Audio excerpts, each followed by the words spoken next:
안녕하세요. 제23회 주택관리사 시험 거주서 민법의 해설을 담당하고 있는 정태영입니다. 본격적으로 해설을 진행하기에 앞서서 수험생 여러분들에게 수고하셨다는 인사의 말씀을 드림과 동시에 해설 강의를 진행을 합니다. 먼저 1번 문제로 갑니다. 1번부터 24번에 해당하는 지문은 우리 시험에서 60%가 출제되는 민법 총칙에서 문제가 진행이 됩니다. 올해 민법 총칙의 문제는 예년과 비슷하게 평이하게 진행이 되었기 때문에 민법 총칙 파트에서는 수험생들이 원래 내가 의도했던 점수 획득에 크게 어려움은 없었을 것이다. 다만 몇몇 지문은 어려운 지문이 있었지만 점수에는 크게 대세의 지장이 없었다. 그럼 1번부터 진행을 합니다. 기본적인 지문. 우리 시험에서 매번 출제가 되는 논점이죠. 1번. 신의 성실의 원칙에 관한 설명으로 옳지 아니한 것을 모두 고르면 1번. 신의 성실의 원칙에 관한 민법 지문은 강행법규. 다만 한계가 있죠. 개별 강행법규와 충돌하면 신의적 규정은 적용이 없더라. 그래서 기억. 법령에 위반돼서 무효임을 알고서도 법률 행위를 한 자가 강행법규 위반을 이유로 무효를 주장하는 것은 특별한 사정이 없는 원칙적으로 신의책에 반하지 아니한다가 돼야 되죠. 그래서 나머지 니은부터 리얼까지 지문은 다 문제가 없습니다. 그래서 정답은 1번. 2번 지문으로 갑니다. 민법 1조에 관한 문제를 묻고 있습니다. 간섭법에 관한 설명으로 틀린 것은 1번 185조. 물건은 법률 또는 간섭법에 의하면 창설할 수 없다. 그죠? 따라서 현행 민법상 물건은 간섭법에서 창설할 수가 있다. 따라서 판례가 인정하는 간섭법상의 물건은 세 가지. 분묘기지권, 동산의 양도담보, 간섭법상의 법정지상권이 있습니다. 2번 미등기 무허가 건물의 양수인, 양도 양수는 법률행위 부동산 물건 변동에 해당합니다. 그래서 186조에 의하면 법률행위 부동산 물건 변동은 등기까지 해야만 물건 변동의 효력이 발생합니다. 따라서 등기치도 아니한 무허가 건물의 양수인에게 소유권에 준하는 간섭법상의 물건이 인정될 수가 없죠. 최근에 우리 시험도 지문이 됐고 우리가 수업 시간에 많이 연습했던 기본적인 지문에 해당합니다. 3번 지문으로 갑니다. 형성권에 관한 내용을 묻고 있습니다. 1번부터 3번까지 민법 총칙 중에서도 통칙 파트에서 세 문제가 출제가 되었습니다. 신의적, 그 다음에 민법 1조 법원의 문제, 그 다음에 근래 종료, 형성권에 관한 내용을 묻고 있습니다. 그 중에서 나머지는 다 형성권에 해당합니다. 근데 채권자 대의권은 형성권에 해당되지 않습니다. 정답은 3번이 됩니다. 4번 지문으로 갑니다. 주소에 관한 설명으로 틀린 것은 조문 문제를 묻고 있죠. 1번. 우리 민법은 주소는 복수지를 취하고 있다. 그죠? 바로 정답 1번. 주소는 동시에 두 곳 이상 있을 수 있다. 그래서 나머지 지문은 애초부터 볼 필요가 없는 기본 지문들에 해당합니다. 정답 1번요. 5번 지문으로 갑니다. 부재자에 관한 설명으로 옳지 아니한 것은 5번 지문도 기본 지문입니다. 부재자는 성질상 자연인만이 가능하죠. 그 다음에 법원이 부재자의 재산 관리에서 선임한 재산 관리는 일종의 법정 대리인에 해당하고 3번 법원에 의해서 재산 관리 선임된 후라도 부재자는 스스로 자신이 원하는 관리인을 정할 수 있다. 정답은 4번입니다. 재산 관리인이 법원의 처분 허가를 얻어서 부재자의 재산을 처분한 후 그 허가 결정이 취소가 되었다. 근데 단어는 취소지만 이 경우 취소할 거는 뭐예요? 소급이 아닌 장래를 향해서, 그죠? 따라서 그 기양에 법원의 허가를 받고 한 처분행위의 효력은 영향이 없다. 정답 4번이 됩니다. 6번 지문으로 갑니다. 사령 문제입니다. 17세인 갑은 2020년 6월 10일 법정 대리인 을의 동의 및 처분 허락 없이 자신의 노트북을 벽에 50만 원의 8개월 매매 계약을 체결했다. 이에 관한 설명으로 옳은 것은입니다. 옳은 것은 1번. 갑은 성년이 되기 전엔 매매 계약을 취소할 수 없다. 기본 지문이죠. 취소는 제한 능력자도 단독으로 유효하게 할 수가 있다. 그죠? 2번 질문이 약간 어려운 질문이 될 수가 있습니다. 법정 대리인 을은 갑이 성년이 되기 전에 매매계약을 추인할 수 없다. 근데 지문에서 법정 대리인하고 규정됐습니다. 근데 법정 대리인은 미성년자에게 친권자 후견인 2명이 있죠. 근데 원칙적으로 후견이란 제한 문구가 없다면 이때 법정 대리인은 누구로 우리가 보고서 문제를 해결하면 돼요? 친권자로 보고서 해결하면 된다, 그죠? 그러니까 친권자의 친권 행사는 법상의 제한이 없기 때문에 법정 대리인은 뭐예요? 갑이 성년자가 되기 전에도 자기가 원하면 추인할 수 있다죠. 예, 틀렸습니다. 그 다음 3번 상대방 병은 제한 능력자 측에 대해서 추인 여부 확답을 최고할 수 있는 권리가 있다. 근데 문제는 최고는 누구에게만 추인 여부를 결정할 수 있는 능력자에게만 최고할 수가 있다, 그죠? 근데 문제는 아직까지 6월 20일까지는 갑이 아직까지 능력자인 성년자가 되지 못했죠. 그래서 상대방 병이 갑에게 추인 여부 확답을 최고할 수 없답니다. 없다. 그 다음 4번 상대방 병이 계약 체결 당시에 갑이 미성년자를 알았다. 아기자죠. 을에게 추인 여부 확답을 촉구할 수가 없다가 아니라 뭐예요? 최고권 행사는 아기의 상대방도 최고권 행사할 수 있다죠. 그래서 정답은 5번. 병이 계약 체결 당시에 갑이 미성년자를 몰랐다. 선의자라면 제한 능력자 측에 추인이 있기 전까지 상대방 병은 미성년자 본인은 물론 법정 대리 누구에게도 철여사 표시를 할 수 있다, 그죠? 16조 상황. 그래서 정답은 5번이 됩니다.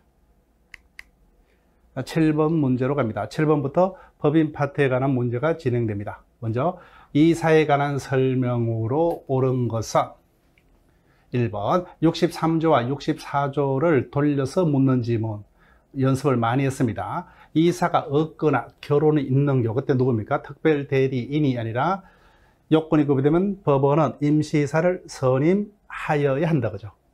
그 다음에 58조를 묻고 있습니다. 이사가 수인인 경우 정간에 다른 교정이 없으면 원칙적으로 법인의 사무집행은 이사의 단독이 아니라 뭐예요? 이사의 가반수로 결정한다, 그죠? 대표는 각자, 사무집행은 이사의 가반수입니다. 그 다음에 3번 정간에 이사의 해임에 관한 사유에 관한 규정을 두고 있는 경우, 그때 정간이 자치법규로서 민법 규정에 우선해서 적용된다. 따라서 원칙적으로 특별한 사정이 없는 한 법인은 정간에서 정하지 아니한 사유로는 이사를 해임할 수 없다. 자, 우리가 특강 시간에도 봤던 지문이죠. 예. 그 다음에 그럼 정답은 3번이니까 나머지 지문들은 신경 쓸 필요 없죠. 4번 지문 우리가 못 봤던 겁니다. 법원의 직무집행정지 가처분 결정, 법원의 재판의 하나의 종류죠. 그래서 재판은 누구나 반드시 따라야 됩니다. 따라서 그 재판으로 대표권이 정지된 대표이사가 그 정지 기간 중에 체결한 계약은 무조건 무효입니다. 무조건 무효. 따라서 사후에 그 가처분 신청이 취하되도록 유효로 바뀔 수가 없습니다. 그래서 4번 질문은 아직까지 우리 시험은 출제된 바 없는 판례고 정답이 3번이기 때문에 4번까지 갈 필요가 없죠. 그 다음에 5번 무효라면 원칙적으로요. 취소와 달리 무효는 주장 이익이 있는 자는 누구든지 무효를 주장할 수 있다고 하죠. 정답 3번이 해당합니다. 자, 4번 질문으로 갑니다. 법인에 관한 설명 중 틀린 것은 이사는 반드시 두어야 되죠. 필수기간. 그 다음에 법인이 공익을 내하는 행위를 할 때는 중간청 허가를 취소할 수 있다. 38조 다 맞습니다. 그 다음에 재단법인의 경우 감사, 민법상 감사는 임의기관이 되죠. 따라서 감사 임명 방법은 정관의 규정치 않도록 정관 자체가 무효가 되지 않는다. 다만 이사의 임명에 관한 규정은 정관의 필수적 기상이다, 그죠? 따라서 이사의 임명 방법이 정관에서 정해진 바 없다면 그 정관은 무효가 됩니다. 그 다음에 56조는 임의 규정이죠. 그 다음에 기본 지문이죠, 그죠? 정관은 자치법규, 따라서 최종적인 해석권은 법원만이 가지므로 사원의 다수 결에 따른 방법의 자의적 해석은 효과가 없다죠, 그죠? 정답은 5번이 됩니다. 자, 법인 파트의 마지막 문제입니다. 법인 아닌 사단에 관한 설명으로 옳지 아니한 것은 1번 법인 아닌 사단이 소유하는 물건은 사원들의 공동소유 총류에 속한다. 2번 여하튼 비법인 사단에 대해서 법적 분쟁이 있으면 어떻게 할 것이냐. 사단의 점에서는 사단법인과 동일하기 때문에 법인격, 즉 등기를 전제한 규정을 제하고는 다 사단법인에 관한 규정을 비법인사도 유축하자 하는 게 판례 입장이죠. 그 다음에 정답은 3번입니다. 종중은 비법인 사단에 해당하는 대표적 단체에 해당하고, 근데 이와 같은 종중은 다른 어떤 단체들과 달리 뭐요? 자연 발생적인 종족 집단이기 때문에 종중이 성립해서 특별한 조직행위라든지 뭐요? 어떤 성문의 규약 등의 정관 규정이 따로 존재할 필요가 없다 그죠? 즉 자연 발생적 종족 집단이기 때문에 공동 총조의 후손 중인 성년의 남녀로서 자동적으로 이와 같은 종중이 구성이 됩니다. 그래서 나머지 지문들은 볼 필요가 없죠. 4번 지문 아직까지 우리 시험에 뜬 바가 없는 지문이요. 법인 아닌 사단이 성립이 되었습니다. 그때 그 이후에 교회 대표자가 비법인 사단인 교회를 서치정한 걸려면은 교회가 성립하면 자동적으로 교회에 기속됩니다. 그 다음에 5번은 우리가 익히 봤던 개별 판례. 정답은 3번이 됩니다. 자, 10번 법인 파트에 관한 마지막 문제네요. 틀린 것은. 자, 1번 청산 절차에 관한 규정은 강행법규고 정답은 쉽게 떴습니다.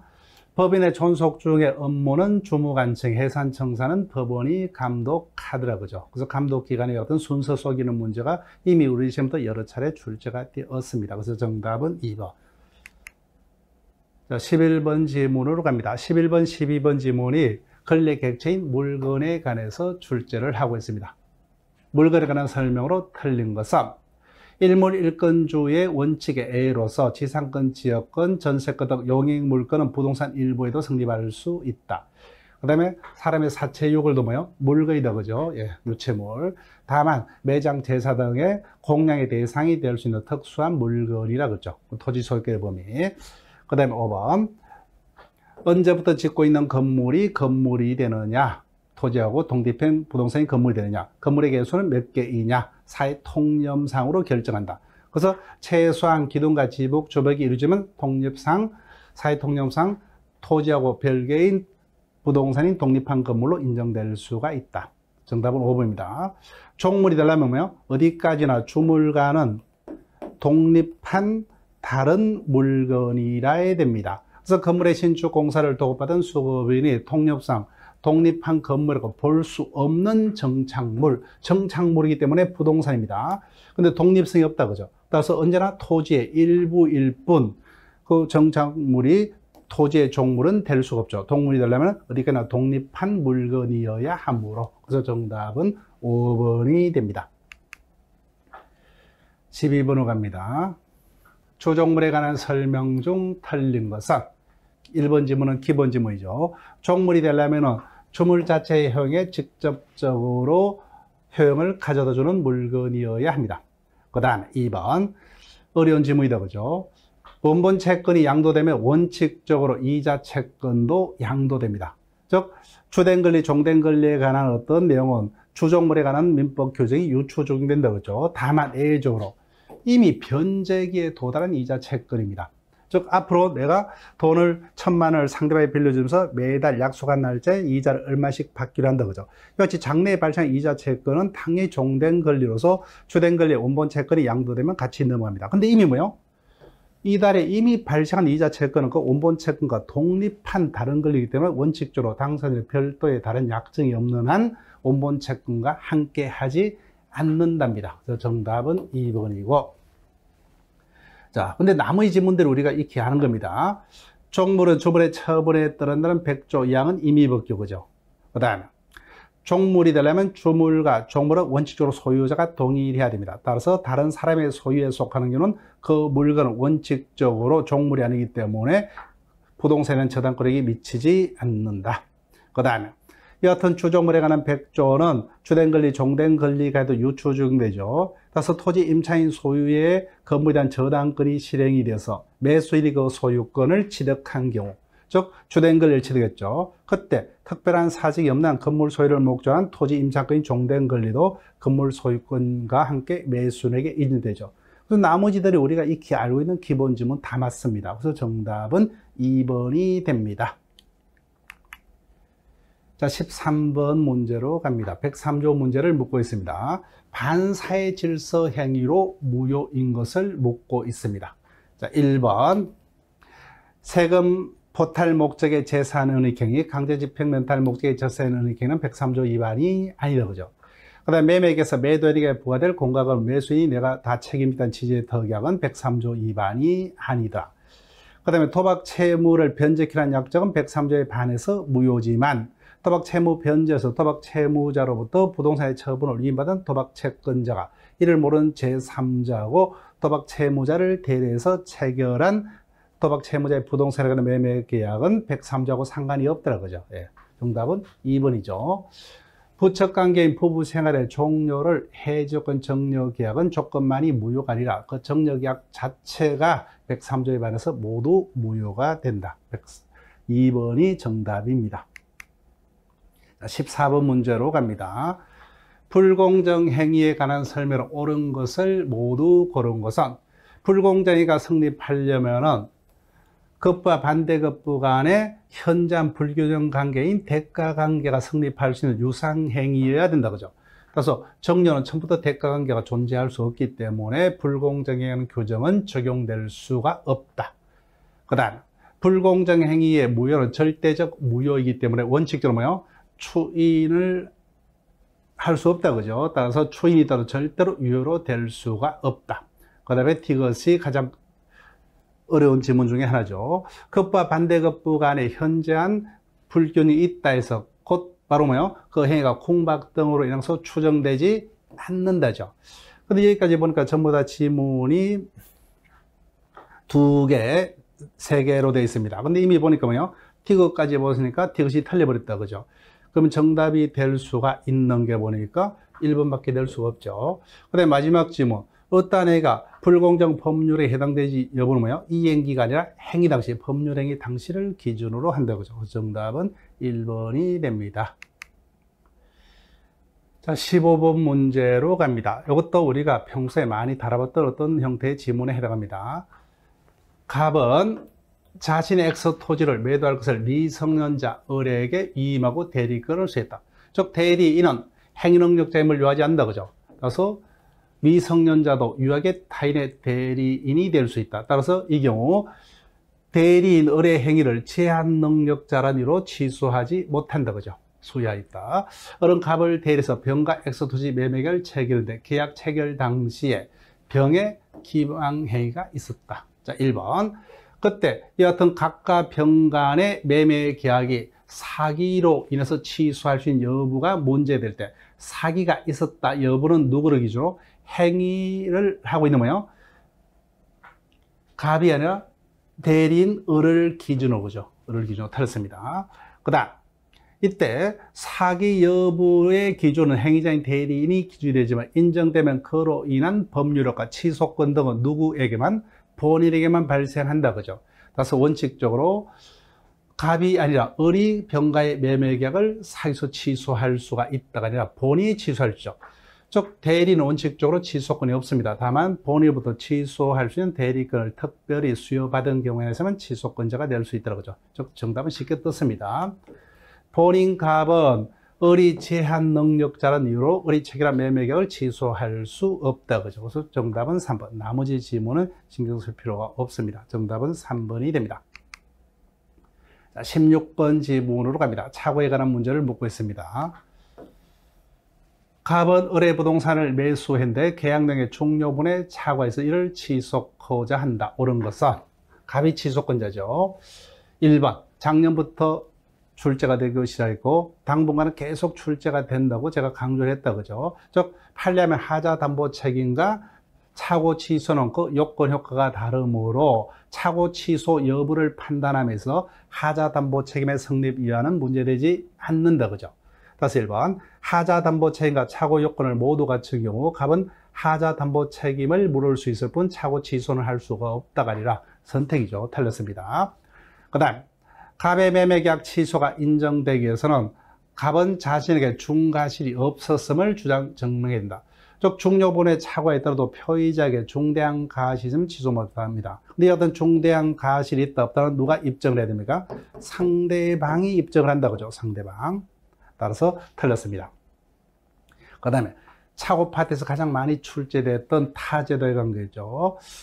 을이 갑의 채무 불이행으로서 매매계약을 적법하게 해제를 했더라도 갑은 그에 따른 채무 불이행 책임 등의 불이익을 면해서 차고 취소권 행사할 수 있다죠. 그 다음 표의자는 중요분의 착오가 있더라도 중과실 있으면 취소 못하죠. 근데 반대로 해석하면 경과실로 인한 착오는 취소할 수가 있다. 근데 착오 취소하면 매수인, 계약을 유효하다고 믿은 매수인은 손해가 생길 수밖에 없다. 그죠? 그때 경과실로 착오로 자신의 의사표를 취소한 갑은 그로 인해서 을에게 발생한 손해를 배상할 책임이 있느냐? 판례 배상 책임을 부정한다. 그죠? 그 다음에 종료 착오가 있다 사실은 누가 입증합니까? 취소권자는 표의자가. 그죠? 따라서 표의자 갑은 계약 내용에 착오가 있었다는 사실과 함께 그와 같은 착오가 없었다면 의사표시를 하지 아니했을 것. 여하튼 종료분의 착오 사실은 표의자가 입증을 해야 되죠. 그래서 정답은 5번이 됩니다. 자, 17번 문제로 갑니다. 옳은 것은 1번 의사표시 효력 발생에 관한 111조에 관한 기본 지문이죠. 의사표시자가 통지를 발한 후에는 사망하거나 제한 능력자가 되더라도 의사표시력 역량이 없다죠. 그 다음에 2번 보통 우편으로 발송한 경우는 반송된 바 없더라도 도달로 추정될 수가 없다. 그죠? 그 다음에 도달은 상대방이 알 수 있는 객관적 상태까지만 놓이면 도달이죠. 따라서 상대방이 그 내용을 알 필요도 없다. 그죠? 도달되면 그때부터 효력이 발생합니다. 그 다음에 112조입니다. 의사표시자가 도달로 상대방에 대항하려면 상대방이 의사표시 도달 당시에 행위 능력자이 된다고 하죠. 즉 상대방이 제한 능력자인 수령 무능력자라면 표의자는 의사표시로 대항하지 못한다. 근데 피특정 의견인은 제한 능력자가 아닌 능력자죠. 따라서 이 경우 의사표시자는 도달로서 대항할 수 있다죠. 112조. 정답은 4번입니다. 18번 문제로 갑니다. 틀린 것은 대리건수에 표시한 표현대리가 성립하기 위해서는 대리건이 없다는 사실에서 상대방은 선의 무과실이야 된다. 즉 표현대리 세 가지 모두 다 상대방은 선의 무과실이어야 하고. 근데 2번 126조 권한 없는 표현대리 문제죠. 사실혼 부부간에도 일상가사에 관한 대리건이 서로서로 인정되고 이를 기본 대리권한 권한 없는 표현대리가 성립할 수가 있다. 대리인이 뭐요? 자기가 직접 대리 행위를 하지 않고 사자를 통해서 권한의 대리 행위를 했고 그 사자에게 기본 대리권이 없어도 권한을 없는 표현대리가 성립할 수가 없다가 아니라 뭐요? 사자의 행위는 법적으로 대리인 자신의 행위죠. 따라서 요건이 구비되면 권한 없는 표현대리가 성립할 수 있다죠. 정답 3번이고 그 다음에 4번 126조 표현대리가 성립하려면은 상대방은 권한을 넘는 대리인의 행위도 권한이 있다고 믿을 만한 정당한 이유가 있어야 된다. 이때 정당한 이유의 유무는 행위 당시의 사정만 가지고 판단합니다. 그다음에 복대리인의 경우도 뭐요? 모든 종류의 표현대리가 성립할 수 있다. 그죠? 그래서 정답 3번이 됩니다. 19번 문제로 갑니다. 대리에 관한 설명으로 틀린 것은 이미 대리권은 여러 가지 원인된 고용 등 원인된 법률 관계의 종류에서 소멸한다. 128조. 그 다음에 2번 쌍방대리의 문제입니다. 124조. 대리인은 본인의 허락이 없어도 쌍방을 대리해서 다툼이 없는 채무행은 할 수 있다. 맞죠? 본인의 허락이 있거나 채무행은 할 수가 있습니다. 그 다음 복대리인도 본인의 대리다. 그죠? 그래서 본인을 위양심을 현명하면 직접 본에게 효과가 발생을 합니다. 123조 1항. 그 다음 4번 법률행위에서 대리권을 수여받은 대리인, 즉 임의대리죠. 임의대리인은 원칙적으로 복대리를 선임할 수 있는 권한이 없다고 죠. 120조. 그래서 정답은 4번이 됩니다. 자, 이거 개별 판례 문제입니다. 대리권의 범위에 관한 문제. 그래서 정답은 4번. 20번 문제로 갑니다. 협의의 무권 대리에 관한 설명 중 틀린 것은 본인의 추인권은 단독행위, 다만 본인이 단독으로 추인할 수 있는 이항의 것을 그대로 인정한 전부 추인에 해당한다. 그죠? 따라서 일부 추인, 변경 추인은 상대방의 동의를 얻지 못하면 효력이 없다. 맞죠? 그 다음 본인은 추인할 수도 있고 뭐요? 추인 거절할 수도 있다. 그런데 이와 같은 추인 또는 추인 거절이 있으면 이제는 그 계약이 유효 또는 확정적 무효가 되기 때문에 상대방은 더 이상 채권을 행사할 수 없죠. 따라서 초인 또는 초인 거절이 있기 전까지 상대방의 채권을 행사할 수 있다. 그 다음에 본인의 초인은 상대방 또는 무건대리인, 상대방의 성계인 누구에게나 초인할 수 있다. 그죠? 135조의 문제를 묻고 있습니다. 제가 수업 시간에 최근에 강조했던 지문 중에 하나죠. 즉, 무건대리인의 상대방에 대한 135조 책임은 무과실 책임이다. 그죠? 무과실 책임. 따라서 135조 요건이 구비된 무조건 책임을 져야 됩니다. 따라서 무건대리인이가 제3자의 기망 등 위법 행위로 야기되었더라도 뭐요? 그래서 무건대리인 자신은 억울할 수 있지만 135 요건의 책임이 인정되면 무과실 책임 때문에 무조건 책임을 져야 한다. 그죠? 정답 4번. 그래서 앞으로는 이 4번 지문 우리 시험에서 앞으로 계속해서 반복될 가능성이 많습니다. 자, 21번 지문으로 갑니다. 틀림없이 답은 쉽게 떴습니다. 취소. 무효와 취소에 따른 점, 법률에 성립했지만 무효인 경우요, 처음부터 효력이 발생할 수 없는 것으로 확정되어 있는 것을 무효라고. 취소는 뭐요? 일단 취소권자가 취소하기 전까지는 누구에게나 유효. 취소권자가 취소하면 소급해서 무효가 된다. 그죠? 정답은 1번. 그래서 나머지 지문은 애초부터 우리는 살필 필요가 없습니다. 자, 22번 질문으로 갑니다. 기간 계산에 관한 문제. 기간의 만료점이 빠른 순서대로 정답은 5번이 됩니다. 20년 6월 10일 오전 10시 정각부터 일주일 전, 역산의 경우도 적용된다. 그죠? 그래서 일주일 전인 거면 7일을 빼게 되면은 3일 오전 0시가 만료점이 되고, 그 다음에 두 번째 리언, 5일 4일 오후 2시 정각부터 1개월간, 그럼 뭐요? 초일은 불산입하고 5일부터 기산해서 6월 4일이 만료점이 된다. 그죠? 그 다음에 오전 0시부터 기간이 진행되면 초일도 그대로 산입하죠. 따라서 6월 1일부터 4일간 2, 3, 4, 5일이 만료점이 된다. 그죠? 그래서 정답은 5번이 되죠. 그죠? 2, 3, 4, 5. 2일부터 하니까 뭐예요? 정각부터 2, 3, 4, 5. 그 다음에 5월 4일 오후 2시 정각부터 1개월이니까 초일은 산입치 않고, 그죠? 5일부터 기산해서 6월 4일 12시가 만료점이 됩니다. 그래서 정답은 5번이 됩니다. 자, 그 다음에 소멸시효에 걸리는 채권과 용익물건밖에 없죠. 그래서 나머지는 다 소멸시효에 걸리지 않습니다. 근데 물상보증의 채무자에 대한 구상권은 채권, 소멸시효에 걸립니다. 24번 질문으로 갑니다. 소멸시효 중단에 관한 설명 중 틀린 것은 1번 170조죠.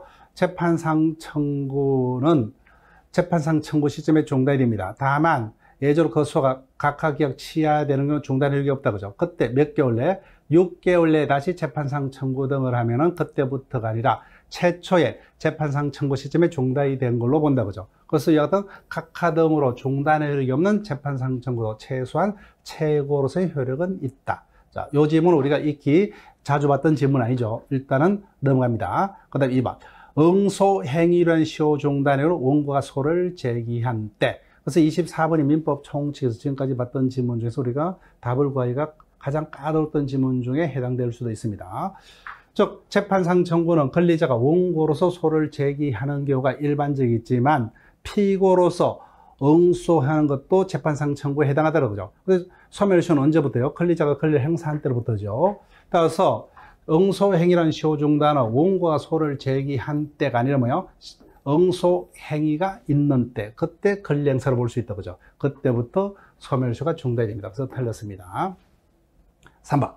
소멸시효가 중단되면 그때까지 진행된 시효기간은 산입치 않고 중단사유가 종료한 때부터 새로 맞죠. 177조 조문문제고. 그 다음에 5번.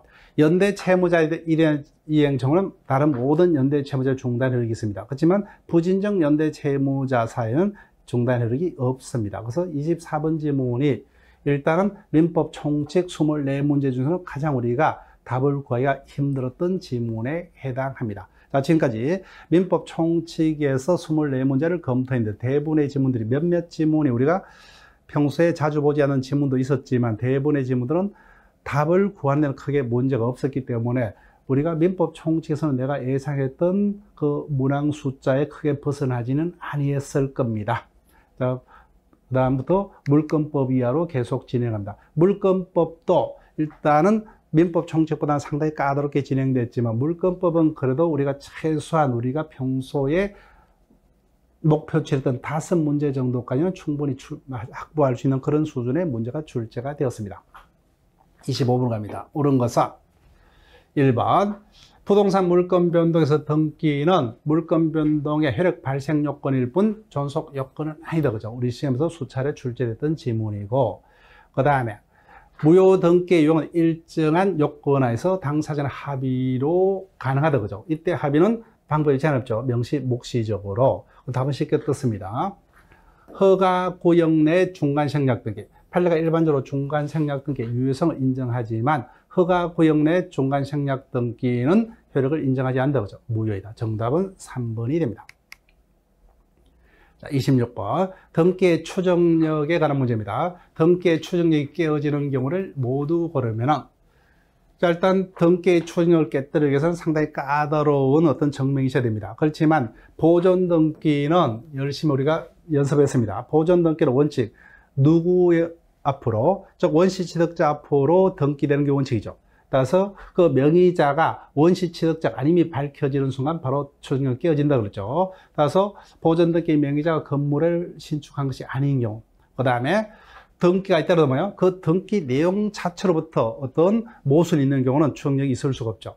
따라서 등기 보상, 등기 명의자의 공유 지불의 분자격과 분매를 초과하는 것, 그 자체를 그대로 인정하더라도 있을 수가 없는 거죠. 따라서 이런 건 추정력이 깨어지고, 그 다음에 기억 지문하고 똑같죠. 원시 취득자가 아님이 밝혀졌다 그죠. 따라서 모두 다가 등기 추정이 깨어지는 경우에 속합니다. 자, 27번 문제로 갑니다. 공동 소유에 관한 설명 중 틀린 것은 합유도 공유와 더불어 지분을 가지고 있지만 합유는 공유와 달리 분할을 청구하지 못하고, 합유는 조합재산 또는 합유물의 양도로 종료하고, 그 다음에 답은 쉽게 떴습니다. 총유물의 관리 처분행위는 누구만이? 총회만이. 그래서 정답은 3번이 됩니다. 28번 문제로 갑니다. 전세권, 법률행위는 전세권의 성립은 원칙적으로 당사자의 전세권 설정 합의 플러스 등기로, 그죠? 따라서 목적물의 인도는 전세권의 성립 요소가 아니다. 그 다음에 부속물 매조건 형성권이죠. 따라서 설정자가 부속 매조건을 행사하면 부속물의 매매가 성립하므로 이 경우 전세권자는 부속물을 수거할 수가 없죠. 그 다음 전세권자가 목적물의 통상적인 유지 관리서 비용을 지출했다. 어떤 목적물의 유지 수수료 의무는 전세권자 부담이죠. 따라서 전세권자는 필요비 산청권이 인정되지 않더라. 자, 최근에 우리 시험도 이미 지문화되었고 수업 시간도 많이 연습했습니다. 전세권을 목적으로 저당권이 설정된 경우, 당연히 전세권은 용익물권적 성질을 가지므로 그 존속기간이 만료되면 전세권은 자동 소멸이죠. 다시 저는 전세권이 없기 때문에 전세권 자체에 대한 저당권 실행은 할 수가 없죠. 그때 저당권자는 뭐예요? 전세권자가 설정자에 대해서 가지는 전세권 반환 채권, 압류 등을 통해서 자신의 채권을 만족을 받을 수밖에 없다. 그죠? 예, 정답 4번이 됩니다. 29번 갑니다. 유치권에 관한 설명으로 틀린 것은, 유치권의 경우는 유치권자의 점유가 유치권의 성립 존속 요건이므로 점유가 상실하면 유치권은 소멸한다. 그죠? 그 다음에 유치권을 포함한 모든 담보물권은 피담보 채권 변제에서 경매권은 모두 가지더라. 그죠? 예, 틀렸습니다. 정답은 2번. 나머지 지문들은 문제가 되지 않습니다. 자, 그 다음에 30번으로 갑니다. 법정 지상권에 관한 내용을 묻고 있습니다. 케이스 문제로 떴어요. 갑은 X 토지와 그 지상 건물의 Y 건물을 소유하고 있다. 즉, 일단은 토지와 건물의 소유자가 갑으로 동일하다. 그죠? 그것은 Y 건물을 을에게 매도하고, 즉 이때 원인은 불문하죠. 매매 등 원인 불문하고 소유자가 동일한 부동산에서 소유자를 달리했다. 그죠? 그때 당사자의 건물 철거 등의 특약이 없다면은 건물 소유자가 간섭보면 법정지상권을 취득을 합니다. 그래서 경우 을에게 매도하고 을매로 이전 등기를 맞춰주었다. 그럼 을은 간섭보세 법정지상권을 취득했습니다. 그 후 병은 을의 채권자가 신청한 강제집행에서 Y 건물의 소유권을 취득했다. 이때 경락인은 주된 권리, 종된 권리, 여하튼 주된 권리, 종된 권리 관계에 관한 것도 뭐요? 주물, 종물에 관한 민법이 유추 적용이 되더라고요. 그래서 병은 주된 권리인 Y 건물의 소유권뿐만 아니라 그 건물 소유를 목적한 어리게 생겼던 법정 지상권도 뭐요? 경매로 취득했다고 하죠. 경매로 한 취득이기 때문에 187조죠. 등기 필요 없습니다. 을과 병의 각 소유권 취득에는 건물 철거 등의 조건이 없다. 이에 관한 설명으로 틀린 것은 1번 병은 187조죠. 등기 없더라도 갑에게 법정지상권을 주장할 수 있다. 그때 갑은 병에 대해서 Y 건물의 철거 및 X 토지인도를 청구할 수 없다. 맞죠? 즉 병은 유효하게 법정지상권을 취득한 자이기 때문에. 그 다음에 법정지상권이 성립한 후에 건물이 개축, 정축되더라도 간섭법 법정지상권 그대로 성립하더라고요. 다만 그 범위는 종전범위. 그 다음에 간섭법상의 법정지상권은 원칙적으로 뭐요? 치료를 지급해야 된다고 그죠? 다만 치료를 지급하기 위해서는 치료액이 결정이 되어야 한다. 치료액이 결정이 되었음에도 불구하고 지상권자가 2년 이상 치료 지체를 연체하면 토지 소유자가 이를 위해서 지상권의 소멸을 청구할 수 있다. 근데 사안의 경우는 아직까지 치료액이 결정이 된 바 없다. 그죠? 따라서 구체적으로 치료를 지급할 수 없기 때문에 어린아병의 2년 이상의 치료 지급 연체를 소멸, 지상권 소멸을 청구할 수 없다죠. 언제부터 청구할 수 있어요? 구체적으로 치료액이 결정이 정해졌음에도 불구하고 2년 이상 치료를 지체한 경우만 그죠. 그래서 정답은 4번이 됩니다. 자, 31번으로 갑니다. 저당권에 관한 설명 중 틀린 것은 이례적으로 23회차의 민법에서는 저당권에 관한 문제가 두 문제가 연속 실렸습니다. 31번과 32번. 그래서 그 지문도 상당히 어렵게 틀린 것은 1번. 저당권 효력은 저당 부동산에 부합된 물과 종물에 미친다. 이거는 기본 지문이죠. 근데 2번 지문은 못 봤습니다. 물상보증인은 수탁보증인과 마찬가지로 원칙적으로 채무자에게 사정구상권을 행사를 할 수 있다. 틀렸습니다. 행사할 수 없답니다.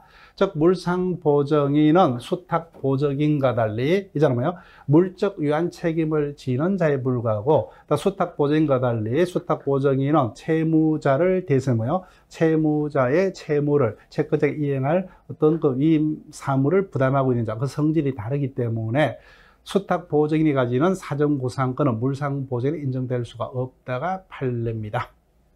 그래서 정답은 2번이고 그 다음에 저당 목적 부동산에 대한 가실 수취권자 원칙적으로 설정자가 수취권자다 그죠. 다만 저당권자도 압류한 경우는 수취권자가 될 수 있다. 이때 가실은 천연 가실뿐만 아니라 법정 가실도 포함이 되고 그 다음에 제3취득자는 뭐예요? 저당권자에게 그 부동산으로 담보된 채권을 대신 변제하고 저당권의 소멸을 청구할 수 있고 5번은 가장 우리 시험에서 많이 지문했던 기본 지문이죠. 그래서 31번은 전체적으로 일단 난이도가 어렵습니다. 그렇지만 답은 다른 1번, 3번, 4번, 5번 지문이 우리가 여러 번 봤던 지문이기 때문에 모르지만 뭐예요? 2번을 유추해서 찾을 수는 있었습니다. 하여튼 난이도가 높은 지문입니다. 그 다음 32번은 출제자 입장에서는 이건 틀려달라는 지문입니다. 즉 우리 시험뿐만 아니라 뭐예요? 우리 시험과 비슷하다도 중개사 시험 등에서 출제가 되지 않는 아주 고난도의 지문입니다. 자, 볼게요. 갑이 5천만 원의 채권을 담보하기 위해서 채무자 을소유 X부동산과 물상보증인 병소유의 부동산에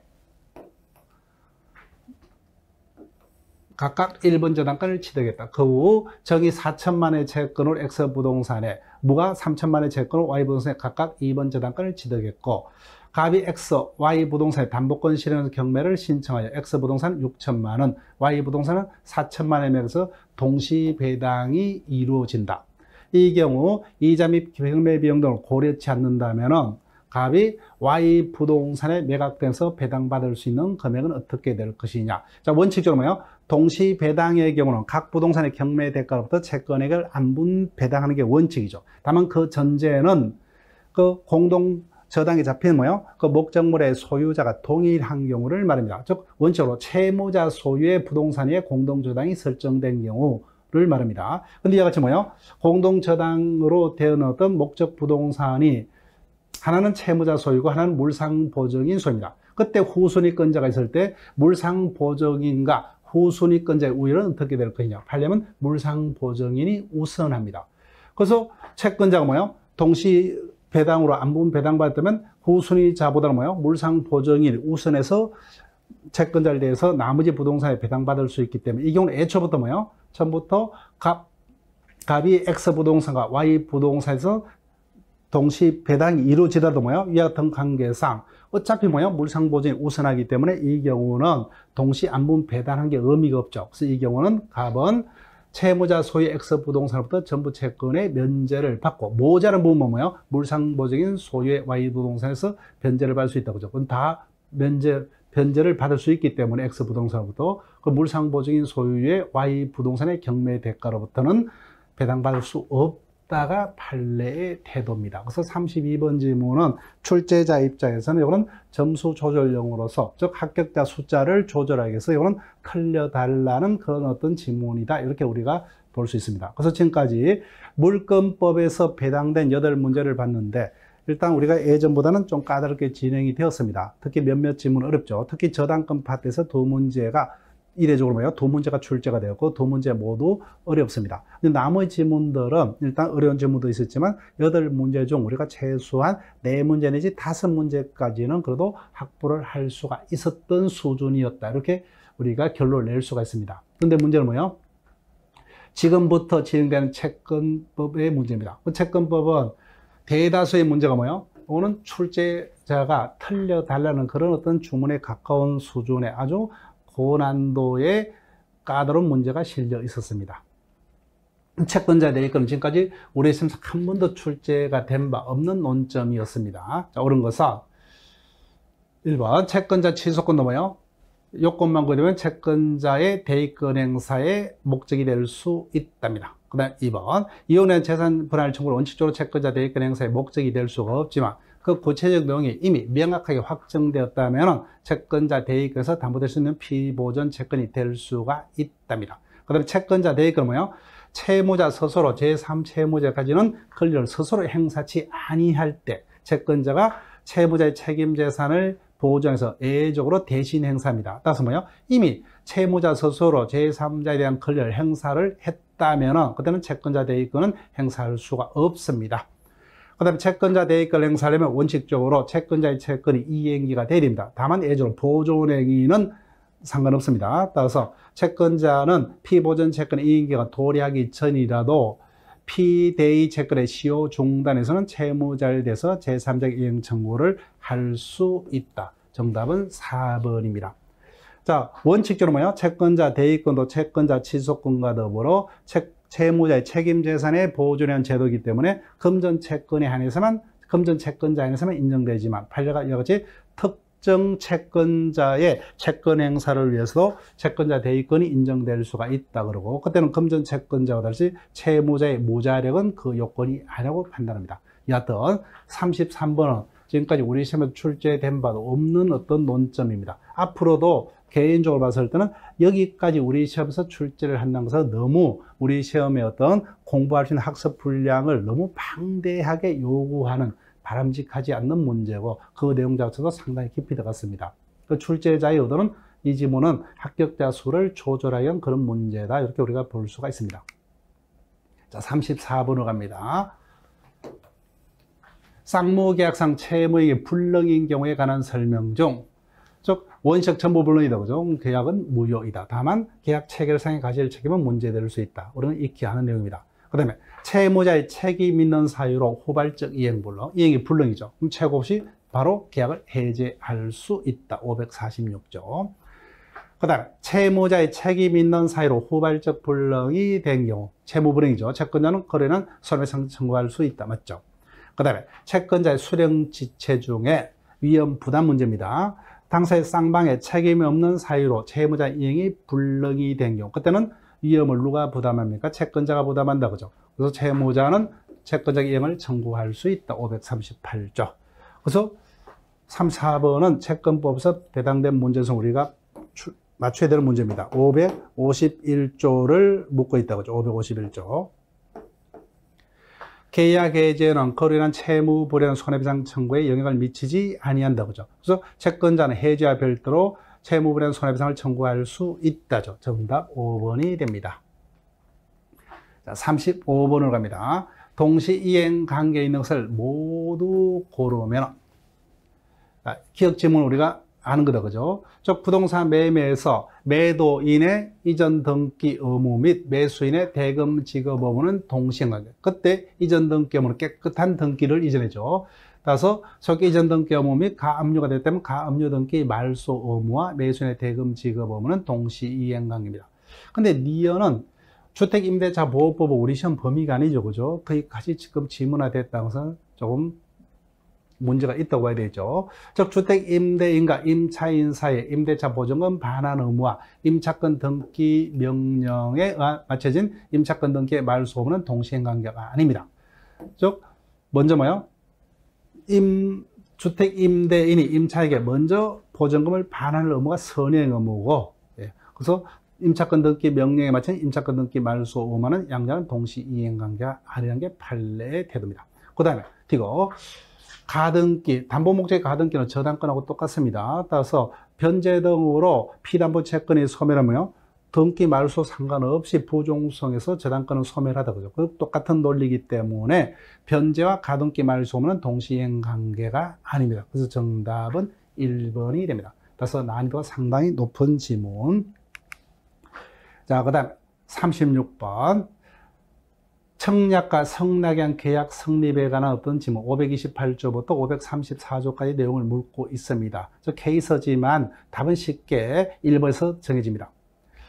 20년 3월 2일 갑은 을에게 자신의 액수 토지를 1억에 매도하기란 뜻과 함께 성납기간을 3월 10일로 정한 계약의 서면을 발송했고 이 서면이 3월 4일 을에게 도달했다. 이에 관한 설명으로 들어서 청약은 원칙적으로 뭐요?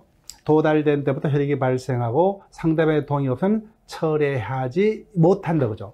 따라서 3월 10일 24시까지는 청약이 도착하면 계약이 성립할 수 있기 때문에 갑은 3월 10일 오전 0시에도 뭐요? 청약은 철회할 수 없다, 그죠? 즉, 청약은 원칙적으로 철회 못합니다. 527조. 그래서 정답은 바로 1번이고 나머지는 볼 필요가 없는 지문이죠.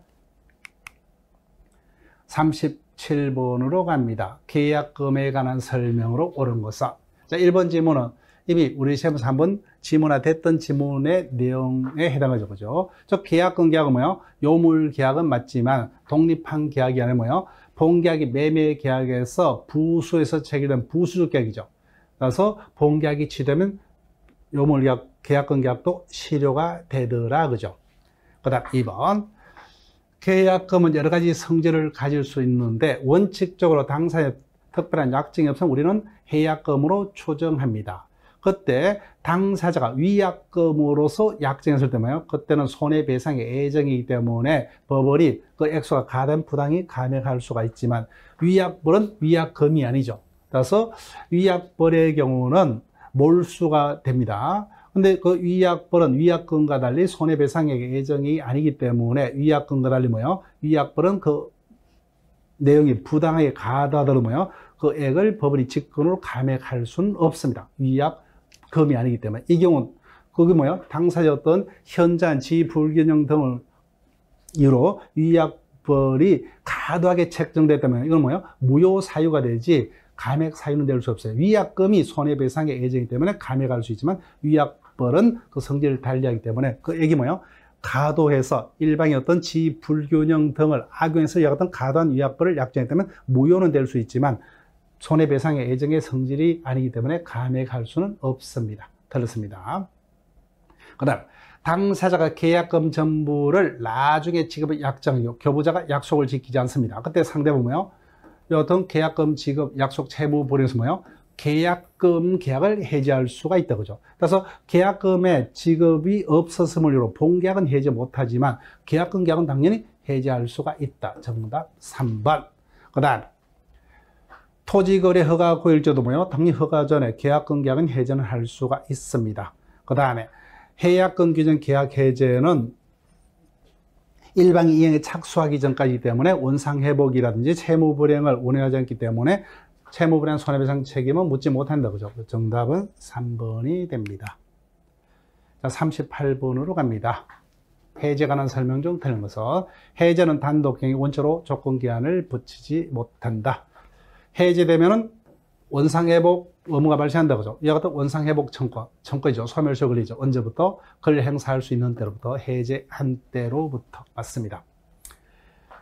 그 다음에 원상회복 의무는 부당이득 반환의 특질이죠. 따라서 부당이득 반환과 달리 선악불문하고 현존이익 불문하고 받은 이익 전부를 반환하는 게 원칙이다 그죠? 그 다음에 합의해제입니다. 법정해제하고 다르죠 그죠? 따라서 합의해제는 채무자의 채무불이익을 그 오류로 하지 않기 때문에 당사의 특약 등이 없다면요 채무불이익 책임은 청구할 수 없다죠. 정답은 4번이 됩니다.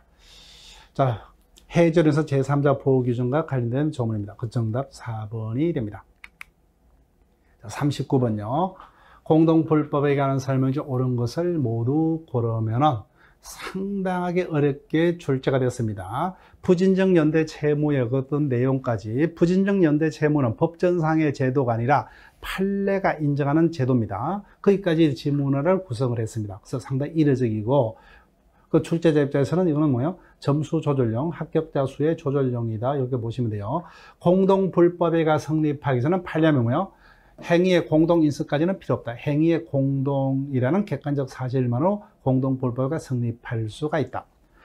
그 다음 공동불법 행위자 중 1인이 뭐예요? 피해자에게 변제를 한 경우 그로 인한 효과가 나머지 공동불법 행위자도 효력이 미치기 위해서는 객관적으로 피해자를 만족을 가져오는 사유입니다. 나머지 공동불법행위자에게는 그 효력이 미치지 않습니다. 그래서 판례하면 뭐예요? 공동불법행위자 중 1인의 어떤 변제라든지 뭐예요? 대물변제, 상계, 그 다음에 뭐예요? 공탁 등 채무자에게, 피해자에게 뭐예요? 만족을 가져다주는 행위는 나머지 공동불법행위가 효력이 있답니다.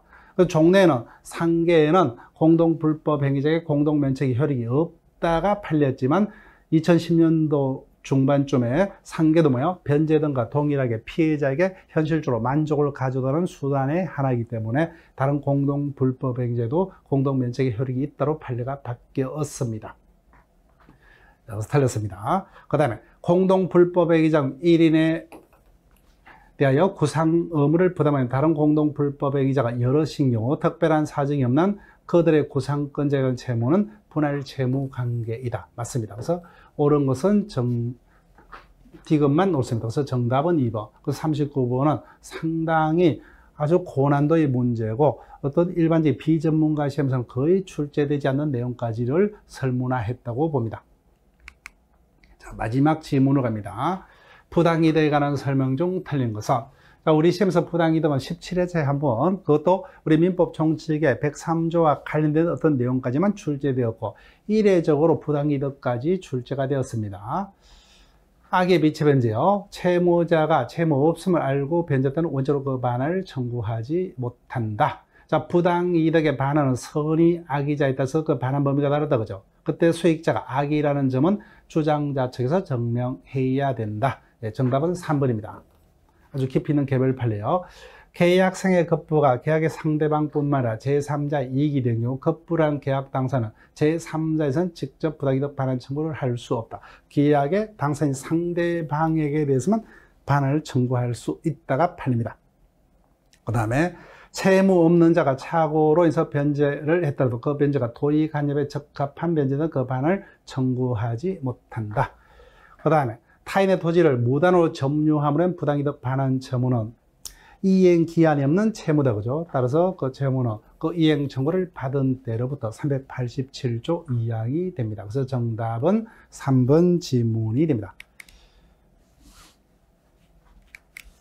자, 지금까지 23회차 관리사 시험의 1차 시험 2교시로 치러진 민법의 40문제 해설을 진행을 해봤습니다. 총평을 간단하게 말씀드리면 23회차 민법 시험 뭐요? 민법 총칙 부분은 내년과 비슷하게 평이하게 출제가 됐기 때문에 크게 문제가 없었다. 하지만 채권법의 다수의 문제가 아주 뭐요? 이와 같은 비전공자들을 대상으로 한 시험에서는 이례적으로 아주 깊은 내용까지 출제가 됐기 때문에 현실적으로 수험자생들의 입장에서 뭐요? 체감 난이도가 지금까지 출제된 민법 23회 어떤 시험보다 뭐요? 가장 어려웠다고 느낄 수가 있습니다. 그렇지만 현실적으로 내가 받았던 점수는 평소와 달리 크게 변동은 없을 것이다. 민법 총칙에서 내가 일단은 공부했던 숫자만큼 점수를 획득했고, 그 다음에 물권법에서 약간은 지문이 까다롭게 진행이 되었지만 물권법에서도 내가 예상했던 어떤 점수 획득은 크게 문제가 없습니다. 채권법은 대부분은 맞출 수 없는 아주 어려운 지문으로 구성되었습니다. 그래서 총체적으로 이번 시험은 80점 이상의 고득점은 쉽지 않지만 특히 90점 이상은 거의 기대가 불가능합니다. 그래서 80점 이상의 어떤 고득점이 힘들지만 우리 시험의 합격에 필요한 60점 또는 70점 대 어떤 점수 획득에는 크나큰 문제는 없었을 것이다. 이렇게 생각이 됩니다. 근데 앞으로도 위와 같은 어떤 난이도의 어떤 문제 수준에는 앞으로도 우리 시험에서는 계속 유지가 될 것으로 짐작이 됩니다. 왜냐하면은 우리 시험 1차와 2차로 분리해서 진행이 되고 있고 2차가 상대평가로 진행되므로 1차 시험에서 어느 정도 합격자 수를 조절할 필요가 있다. 근데 그 합격자 수를 조절을 할 수 있는 역할을 담당하는 과목이 어느 것이 될 수밖에 없느냐. 두 과목이 동시에 치러진 1교시에서 어느 하나의 과목을 어렵게 출제를 하게 되면 나머지 과목에 영향을 미쳐서 수험생들에게 엄청나게 어떤 파급 효과가 있기 때문에 현실적으로는 합격자 수의 조절을 담당해 난이도를 조절할 수 있는 과목은 2교시 단일 과목으로 치러지는 민법이 될 수밖에 없다 그죠. 그래서 우리 수험생들 입장에서는 이에 맞춰서 앞으로 수험 전략을 택해야 된다. 그래서 앞으로는 민법 과목은 80점 이상의 고득점을 목표로 해서 나머지 두 과목을 내가 최소한으로 맞춰서 합격하겠다. 이와 같은 어떤 합격 전략은 상당히 위험할 수밖에 없습니다. 그래서 민법은 안정적으로 70점 이상의 어떤 목표치의 예상 점수를 우리가 목표치라고 그에 맞춰서 나머지 두 과목의 점수를 우리가 예상해서 합격 전략을 구성하는 게 가장 안전한 방법이 될 것으로 예상이 됩니다. 그래서 제가 애초에 본 강의를 진행하면서 제가 민법 시험에서 목표치한 점수가 70점 대였다 그죠. 그래서 70점 대까지를 목표치로 해서 어떤 학습 전략을 구성하는 게 가장 올바른 방법이 될 것이고 그 점수 획득을 해서 그 출제 범위가 상대적으로 좁은 민법 총칙, 그것도 대부분의 60%의 문제가 출제되기 때문에 거기에서 대부분의 어떤 역량을 투입해서 내가 확보할 수 있는 대부분의 지문을 거기서 확보를 한 다음에 나머지 물권법과 채권법은 올해와 같이 이례적으로 어려운 지문이 출제되더라도 최소한의 어떤 문제를 확보하면서 70점 이상의 안정적인 점수 이상을 확보를 할 수 있는 이와 같은 학습 전략 방법의 공부 방법론을 택하는 게 가장 바람직할 겁니다. 자, 그러면 총평을 간단히 마치고 자, 그러면 합격하신 분들에게는 축하의 말씀을 드리고 아쉽게도 실패하신 분들에게는 위로의 말씀을 드립니다. 실패하신 분들은 냉정하게 내가 실패한 원인을 다시 한번 꼼꼼히 짚으셔서 다음 시험에서는 쉽게 합격할 수 있기를 기호를 드립니다. 자, 감사합니다. 수고 많으셨습니다.